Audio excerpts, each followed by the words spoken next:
हिंदुस्तान गई तो हमारे मेज़बान हमें बेंगलुरु ले गए।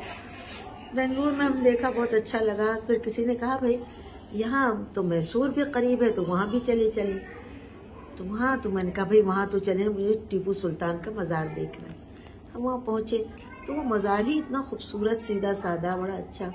और वहाँ मज़ार में संदल की बड़ी घनी खुशबू। तो मैंने कहा कि भाई बड़ी ज़बरदस्त खुशबू है ये तो उन्होंने कहा भाई ये मैसूर का जंगल तो सारे हिंदुस्तान में मशहूर है, तो यहाँ इसके जंगल हैं।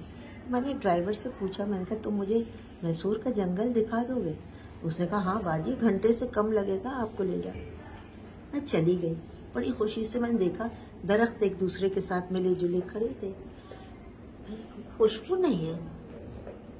मैंने देखा कि एक माली सा बैठा हुआ है, कि उसके साथ एक जवान लड़का है और एक बूढ़ा आदमी है। मैं उसके पास गई, मैंने कहा भाई एक बात बताओ, ये संदल का जंगल है और यहाँ खुशबू नहीं है। तो वो हंसने लगे।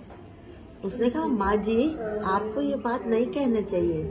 मैंने कहा क्यों? यानी कि आपको नहीं मालूम, मैं बताता हूँ। ये जो संदल का जंगल है, इसमें जो पेड़ है, जिंदा है तो छाँव है, मर जाए तो खुशबू। माँ की तरह है ना? बिल्कुल माँ की तरह। माँ है ये, दरख्त नहीं, ये माँ है। जिंदा है तो जिंदा रहे तो छाँव है, मर जाए तो खुशबू। सुभान अल्लाह, वाह।